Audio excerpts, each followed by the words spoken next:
अब हम देखेंगे कि चार्वाक दर्शन में ज्ञान मीमांसा का किस प्रकार वर्णन किया गया है। जैसे पूर्व के लेक्चर में आपको बताया था कि सभी दर्शन किसी न किसी रूप में ज्ञान संबंधी मत, तत्व संबंधी या मूल्य संबंधी अपना मत प्रस्तुत करते हैं। चार्वाक दर्शन की जो ज्ञान मीमांसा है वो हम अब देखने का प्रयास करेंगे। ज्ञान मीमांसा या एपिस्टेमोलॉजी ऑफ चार्वाक फिलॉसफी। तो जैसा कि अभी आपको बताया था कि चार्वाक दर्शन जड़वादी होने के कारण और मैटर को ही एकमात्र तत्व मानने के कारण, मैटर में ही विश्वास करने के कारण, जड़ पदार्थ को ही मानने के कारण वह जड़वादी कहलाता है। और जड़वादी क्यों कहलाता है? क्योंकि वह प्रत्यक्ष को ही एकमात्र प्रमाण मानता है। प्रत्यक्ष में वह प्रमाणम, कि प्रमाण क्या है? केवल एकमात्र प्रत्यक्ष ही है। अब प्रमा किसे कहते हैं? प्रत्यक्ष प्रमाण को समझने के लिए आवश्यक है कि पहले हम देखें प्रमा। प्रमा किसे कहेंगे? जो सही और विश्वसनीय ज्ञान है उसे हम प्रमा कहेंगे। कि वस्तु जिस रूप में हमें दिखाई देती है उसका उसी रूप में ज्ञान प्राप्त करना।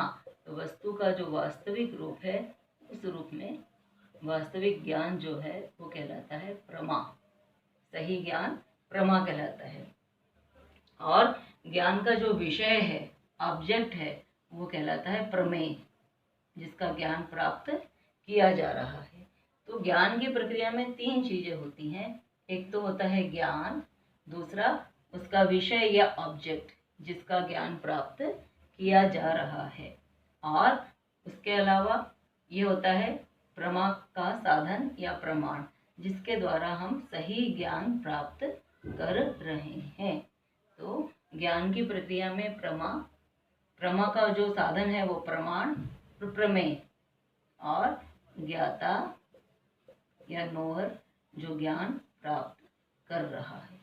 तो ज्ञान की प्रक्रिया इन तीनों को मिला के पूरी होती है। प्रमा, प्रमेय और ज्ञाता। ज्ञाता ज्ञेय और उसका विषय हो गया ज्ञेय, और प्रमा सही ज्ञान। तो इस प्रकार चार्वाक दर्शन के अनुसार हमें हमारा जो भी ज्ञान होता है वो सारा प्रत्यक्ष के द्वारा मिलता है। और प्रत्यक्ष क्या है? प्रत्यक्ष को इतना अधिक महत्व दिया है चार्वाक दर्शन ने कि चार्वाक दर्शन का सारा दर्शन, सारी विचारधारा जड़वाद पे आके टिक गई है, मैटर पे आके टिक गई है। इसीलिए चार्वाक दर्शन की फिलॉसफी को मटेरियलिस्टिक फिलॉसफी कहा गया है। तो चार्वाक दर्शन क्या कहता है? प्रत्यक्ष किसे कहते हैं? प्रत्यक्ष का अर्थ है वस्तु का इंद्रियों के साथ संपर्क, प्रत्यक्ष कहलाता है। ऑब्जेक्ट या वस्तु का इंद्रियों के साथ संपर्क होना प्रत्यक्ष कहलाता है। अब इंद्रियां कितने प्रकार की हैं? 5 ज्ञान इंद्रियां। 5 ज्ञान इंद्रियों से जो ज्ञान मिलता है उसे चार्वाक ने बाह्य प्रत्यक्ष कहा है। प्रत्यक्ष के 2 प्रकार, बाह्य प्रत्यक्ष और आंतरिक प्रत्यक्ष। बाह्य प्रत्यक्ष किसे कहेंगे? बाह्य प्रत्यक्ष जो 5 ज्ञान इंद्रियों से मिलने वाला ज्ञान।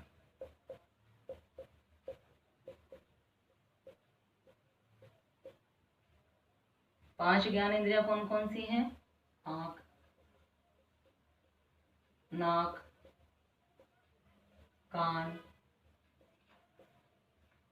जीभ,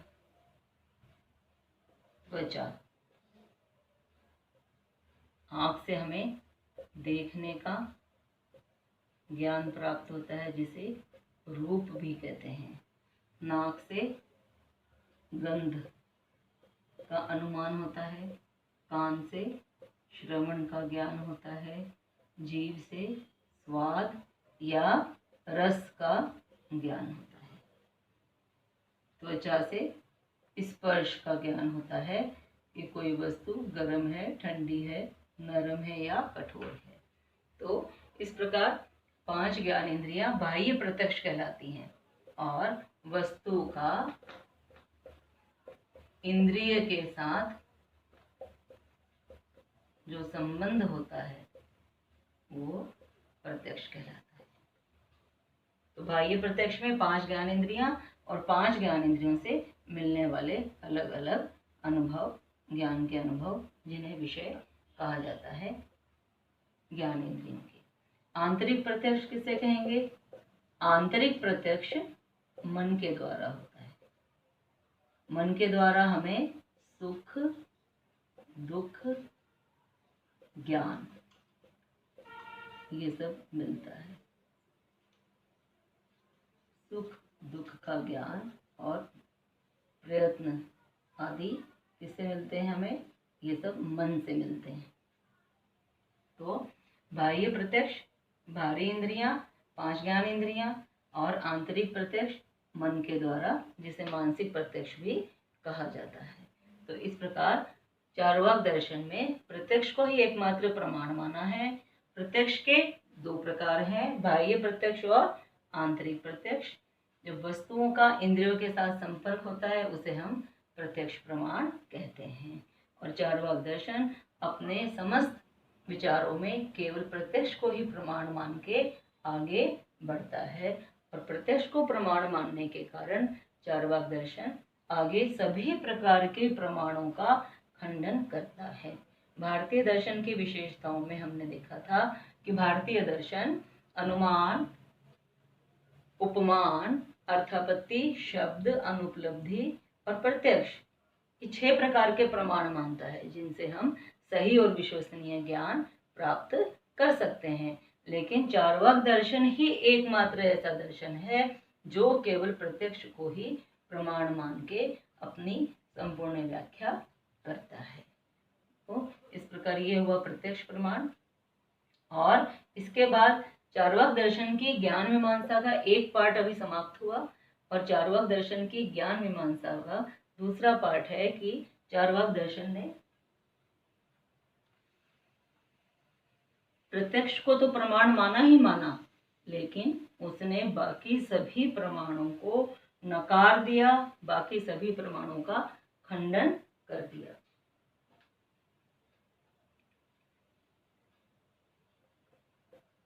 अनुमान प्रमाण का खंडन या डिनाइल ऑफ इन्फरेंस। अनुमान प्रमाण का खंडन या डिनाइल ऑफ इन्फरेंस।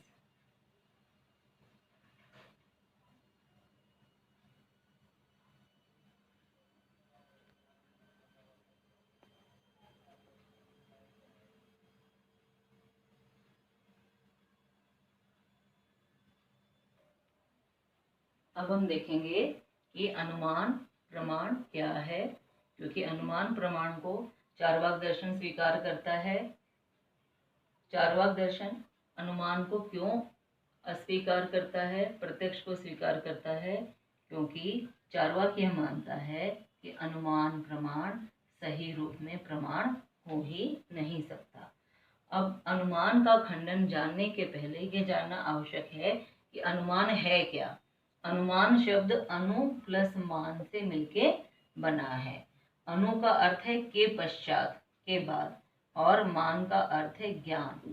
तो किसी ज्ञान के बाद मिलने वाला ज्ञान अनुमान कहलाता है। इसके बाद प्रत्यक्ष के बाद मिलने वाला ज्ञान अनुमान कहलाता है। जैसे हम धुएं को देख के किसका अनुमान करते हैं? आग का अनुमान करना। धुएं को देख के आग का अनुमान। तो यहाँ जो हमारा अनुमान है ये क्या है? ये प्रत्यक्ष के बाद का अनुमान है। पहले हमने धुएं का प्रत्यक्ष किया है, उसके बाद ही हमने आग का अनुमान किया है। तो चार्वाक दर्शन के अनुसार अनुमान सही प्रमाण नहीं है। क्यों नहीं है? क्योंकि अनुमान भी प्रत्यक्ष के बाद ही किया जाता है। तो दोनों में से कौन सा प्रमाणिक हुआ? प्रत्यक्ष प्रमाणिक हुआ।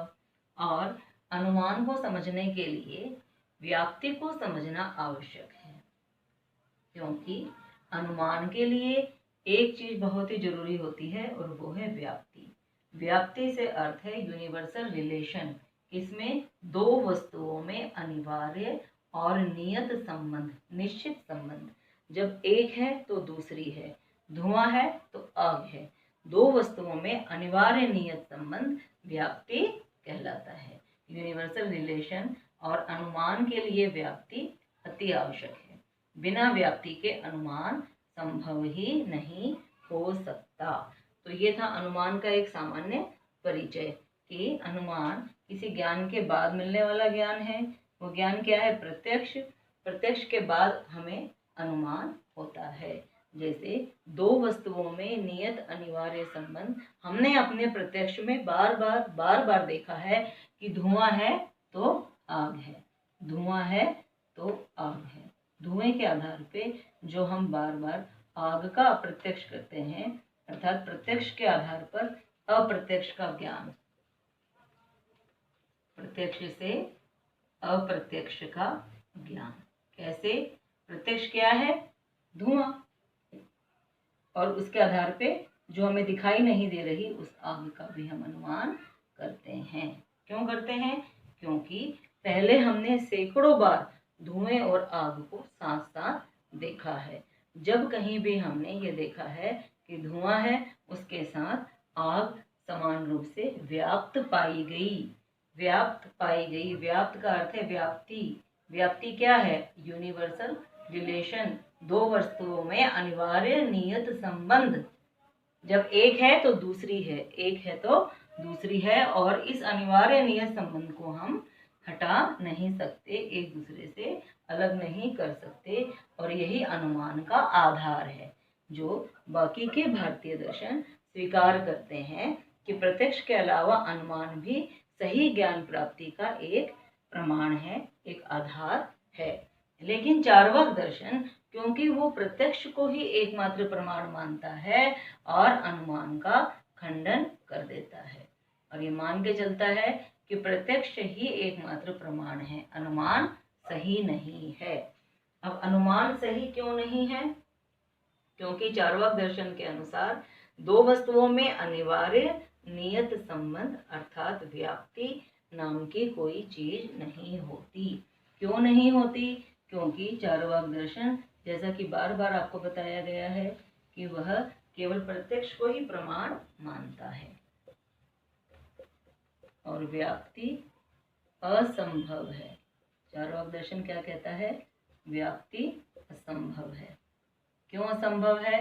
क्योंकि व्याप्ति किसे कहते हैं? दो वस्तुओं में अनिवार्य नियत संबंध जब एक है तो उसको देख के दूसरे का ज्ञान प्राप्त करना। और व्याप्ति इसलिए असंभव है क्योंकि दो वस्तुओं में अनिवार्य नियत संबंध होता ही नहीं है, और अगर होता भी है तो हम उसका प्रत्यक्ष नहीं कर सकते। यहाँ पर चार्वाक दर्शन एक बात बड़े जोरदार तरीके से खंडन करके कहता है कि यदि दो वस्तुओं में अनिवार्य नियत संबंध है, जिसे आप व्याप्ति कहते हैं, वह व्याप्ति संबंध है, तो क्या उस व्याप्ति संबंध का हम प्रत्यक्ष संसार के प्रत्येक उदाहरण में कर सकते हैं? जैसे धुएं और आग में व्याप्ति संबंध है। धुआं और आग किस पर आधारित है? व्याप्ति पर आधारित है। तो क्या संसार के सभी उदाहरणों का हम प्रत्यक्ष कर सकते हैं? या संसार में जितने भी उदाहरण हैं धुएं और आग के, क्या उनका हम प्रत्यक्ष कर सकते हैं? यदि कर सकते हैं तो व्याप्ति सही है और अनुमान भी सही है। लेकिन मनुष्य के अपने प्रत्यक्ष की सीमाएं हैं, और उस सीमा या लिमिटेशन के अंतर्गत हम केवल कुछ ही उदाहरणों का प्रत्यक्ष कर सकते हैं, धुएं और आग की। या अनुमान जब हम लगाते हैं तो एक वस्तु के आधार पर जो दूसरी वस्तु का अनुमान करते हैं, उसमें हम केवल अनुमान तभी तक कर सकते हैं जब उस वस्तु का हम प्रत्यक्ष कर रहे हों। अर्थात यदि हम सभी उदाहरणों का प्रत्यक्ष कर सकते हैं, धुएं और आग के सभी उदाहरणों को प्रत्यक्ष जाके देख सकते हैं, तो धुएं और आग में व्याप्ति संबंध है चार्वाक दर्शन के अनुसार। अन्यथा व्याप्ति संबंध नाम का कोई संबंध नहीं होता, केवल प्रत्यक्ष ही है जो हम कर लेते हैं और उस समय वह ज्ञान हमारा सही होता है। और उसके बाद यदि हम प्रत्यक्ष के आधार पे निष्कर्ष निकालें तो वह सत्य है, लेकिन यदि हम प्रत्यक्ष ही नहीं कर सकते उन उदाहरणों का, संसार के सभी उदाहरणों का, तो इसका मतलब कि यह व्याप्ति संबंध है ही नहीं। और व्याप्ति संबंध नहीं है तो चार्वाक दर्शन के अनुसार फिर अनुमान भी नहीं है। तो क्या निष्कर्ष निकला कि चार्वाक दर्शन प्रत्यक्ष को स्वीकार करता है, अनुमान प्रमाण का खंडन करता है, और अनुमान के लिए आपको बताया गया है दो वस्तुओं में अनिवार्य नियत संबंध अनुमान कहलाता है, जिसमें हम एक के आधार पर दूसरे का ज्ञान प्राप्त करते हैं, प्रत्यक्ष के आधार पर अप्रत्यक्ष का ज्ञान प्राप्त करते हैं। लेकिन चार्वाक दर्शन प्रत्यक्ष को ही एकमात्र प्रमाण मानने के कारण किसी भी प्रकार के अनुमान को स्वीकार नहीं करता। अनुमान के लिए बाकी सभी दर्शन ये मानते हैं कि व्याप्ति जरूरी है, यूनिवर्सल रिलेशन, लेकिन व्याप्ति क्या है? दो वस्तुओं में अनिवार्य नियत संबंध, जब एक है तो दूसरी है। इस अनिवार्य नियत संबंध का प्रत्यक्ष नहीं किया जा सकता। कुछ उदाहरण हम देख सकते हैं, जैसे धुएं और आग के कुछ उदाहरणों का तो प्रत्यक्ष हम कर सकते हैं, अपने आसपास वाले कर सकते हैं, गली मोहल्ले के कर सकते हैं, अपने शहर के कर सकते हैं, लेकिन अपने शहर के बाहर के नहीं कर सकते। सारे संसार के उदाहरणों का आप प्रत्यक्ष नहीं कर सकते, और प्रत्यक्ष नहीं कर सकते तो चार्वाक का सीधा सीधा कहना है कि यदि आप सभी उदाहरणों का प्रत्यक्ष नहीं कर सकते तो व्याप्ति नहीं है, और व्याप्ति नहीं है तो अनुमान भी नहीं। तो इस प्रकार चार्वाक दर्शन प्रत्यक्ष के आधार पर व्याप्ति का खंडन कर देता है।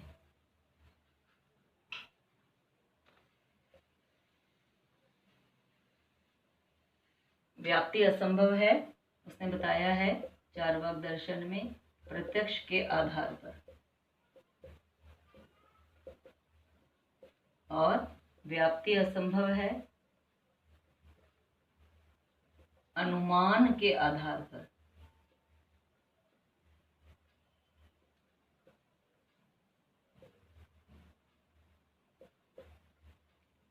अब जैसा कि चार्वाक दर्शन कहता है कि प्रत्यक्ष के आधार पर हम व्याप्ति की स्थापना नहीं कर सकते, उसी प्रकार अनुमान के आधार पर भी व्याप्ति की स्थापना नहीं कर सकते, क्योंकि अनुमान क्या है? दो वस्तुओं में अनिवार्य नियत संबंध जो स्वयं व्याप्ति पर निर्भर है।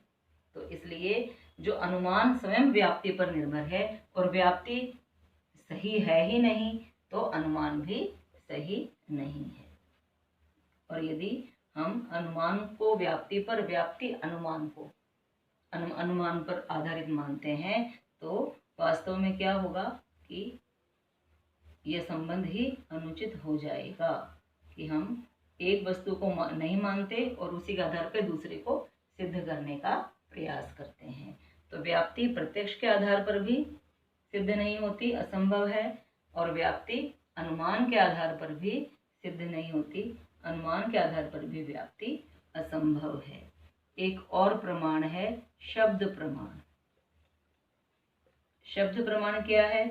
विश्वसनीय व्यक्तियों के वचन जो कहे गए हों, सुने गए हों या लिखे गए हों, ऐसे वचन जो विश्वसनीय व्यक्तियों ने कहे हैं, ऐसे आप्त वचन को शब्द प्रमाण कहा जाता है। विश्वसनीय व्यक्तियों के द्वारा कहे गए, सुने गए, लिखे गए ऐसे वचन शब्द प्रमाण कहलाते हैं, जिनके आधार पर हम ज्ञान प्राप्त कर सकते हैं।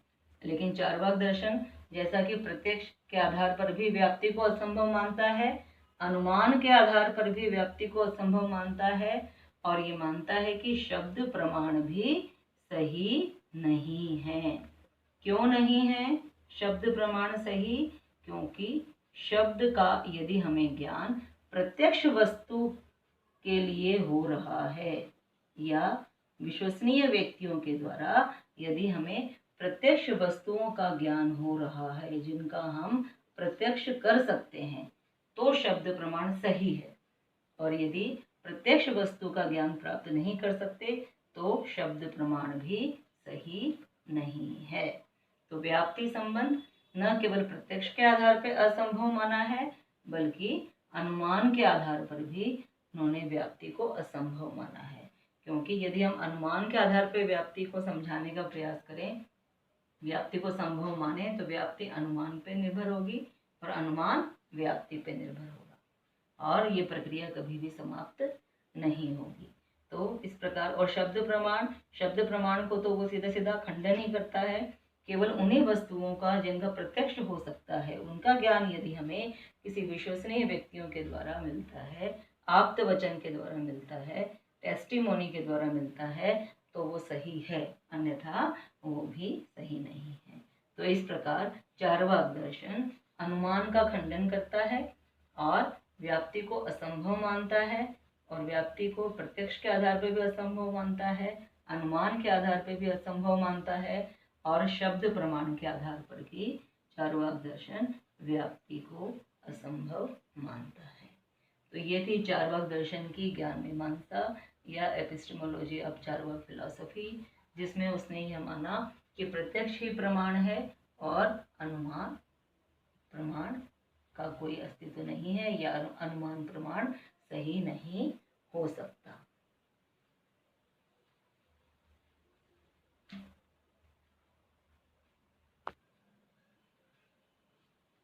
अनुमान प्रमाण के बाद शब्द प्रमाण का भी खंडन चार्वाक दर्शन करता है। चार्वाक दर्शन ये मानता है कि जैसे अनुमान नहीं है, अनुमान का अस्तित्व तो है लेकिन अनुमान सत्य नहीं है, अनुमान हमें भ्रमपूर्ण ज्ञान देता है, सही ज्ञान नहीं दे सकता।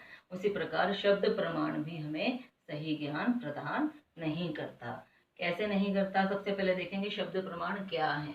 शब्द प्रमाण या टेस्टिमोनी, जिसे आप्त वाक्य भी कहा जाता है, कि हम कुछ विश्वसनीय व्यक्तियों के द्वारा लिखे गए, कहे गए और सुने गए शब्दों को विश्वास के साथ लेते हैं और उन्हें प्रमाण मानते हैं। जैसे बचपन से ही हम माता पिता की वचनों को प्रमाण मानते हैं, उनकी बातों को स्वीकार करते हैं, दादा दादी की बातों को स्वीकार करते हैं। उसके बाद स्कूल में आते हैं हम, तो विद्यालय में जाकर के शिक्षक की बातों को प्रमाणित मानते हैं, अपने आसपास के गुरुजनों की बातों को प्रमाणित मानते हैं। क्यों मानते हैं? हम अपने प्राचीन ग्रंथों में लिखी हुई बातों को प्रमाणित मानते हैं, वेदों उपनिषदों की महाकाव्यों की बातों को प्रमाण मानते हैं। क्यों मानते हैं? क्योंकि ये सभी शब्द प्रमाण के अंतर्गत आते हैं। तो विश्वसनीय व्यक्तियों के द्वारा कहे गए, लिखे गए या सुने गए सभी शब्द शब्द प्रमाण के अंतर्गत आ जाते हैं। अब चार्वाक दर्शन, क्योंकि समस्या यह है कि चार्वाक दर्शन प्रत्यक्ष के अलावा कुछ सोचता ही नहीं, किसी भी चीज को या किसी भी प्रमाण को स्वीकार नहीं करता, तो यहाँ भी वो क्या कहता है कि शब्द प्रमाण भी प्रमाणित या विश्वसनीय नहीं है। क्यों नहीं है? कि यदि शब्द के द्वारा हमें प्रत्यक्ष वस्तुओं का ज्ञान हो रहा है, प्रत्यक्ष वस्तु का ज्ञान यदि हो रहा है, तो शब्द प्रमाण सत्य है। और यदि अप्रत्यक्ष वस्तुओं का ज्ञान हो रहा है, तो जैसे अप्रत्यक्ष चीजों का ज्ञान हो रहा है, तो अप्रत्यक्ष वस्तुओं का ज्ञान जैसे ईश्वर, आत्मा, परलोक, स्वर्ग, तो ऐसी वस्तुओं का ज्ञान हम शब्द के आधार पर यदि शब्द का ज्ञान प्राप्त करते हैं, तो वो विश्वसनीय नहीं है, वो प्रशंसनीय नहीं है। तो इसलिए शब्द प्रमाण भी केवल तभी उपयोगी है जब हम उस वस्तु का प्रत्यक्ष कर सकते हैं जिसका ज्ञान हम शब्द प्रमाण के द्वारा विश्वसनीय व्यक्तियों से या हमारे गुरुजनों से प्राप्त कर रहे होते हैं। तो इस प्रकार चार्वाक दर्शन शब्द प्रमाण को भी पूरी तरह खंडित कर देता है। तो चार्वाक की ज्ञान मीमांसा में हम देख सकेंगे कि प्रत्यक्ष प्रमाण आ गया हमारा, कि प्रत्यक्ष को प्रमाण मानता है, 5 ज्ञान इंद्रियों से मिलने वाला ज्ञान और मन से मिलने वाला बाह्य प्रत्यक्ष और आंतरिक प्रत्यक्ष। और दूसरा, फिर वो अनुमान का खंडन करता है, ये मानता है कि अनुमान के द्वारा विश्वसनीय ज्ञान प्राप्त नहीं हो सकता, अनुमान क्योंकि व्याप्ति पर आधारित है और व्याप्ति स्वयं ही अविश्वसनीय है। शब्द प्रमाण का भी खंडन करता है, क्योंकि शब्द प्रमाण यदि प्रत्यक्ष वस्तु का ज्ञान दे रहे हैं तो सही है, और यदि प्रत्यक्ष वस्तु का ज्ञान नहीं दे रहे, अप्रत्यक्ष वस्तुओं का ज्ञान दे रहे हैं, तो शब्द प्रमाण भी सही नहीं है। इस प्रकार चार्वाक दर्शन केवल प्रत्यक्ष को ही प्रमाण मानता है।